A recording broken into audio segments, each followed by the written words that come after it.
বন্ধুরা সবাই দেখছি বসে মানে রোদের তাপে হচ্ছে কি ডিমের অমলেট করছে, কেউ ডিম মানে মাছ ভাজছে।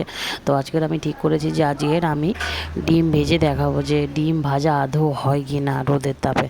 তো চলো বন্ধুরা, আমি ডিম ভাজা শুরু করেছি। মাকে বলেছি, মা ফোনটা ধরো, আমি রোদের মধ্যে দাঁড়িয়ে ডিম ভাজবো। তো সবই রেডি করে নিয়েছি, একটা হাতে ডিম, একটা হাতে তেল, আর তাওয়াটা তো বসিয়ে দিয়েছি। আর আমি বাইরে রোদের মধ্যে দাঁড়িয়ে আছি। ডিম ভাজা হবে কি না আমি জানি না, আমি ভাজা হয়ে যাবো আমি জানি। তো বন্ধুরা দেখো, সত্যি সত্যি ডিমটা ভাজা হয়ে গেছে, ঠিক আছে। তো এই ডিমটা অতটা ভালো ভাজা হয়নি যেটা খাওয়া যাবে। তো দেখো, সবাই যেটা করেছে আমিও করে দেখিয়েছি। তার মানে রোদের তেজটা কতটা একবার ভেবে দেখো, যে রোদের তেজের মধ্যে তোমাদের ডিম ভাজা হয়ে যাচ্ছে, মাছ ভাজা হয়ে যাচ্ছে।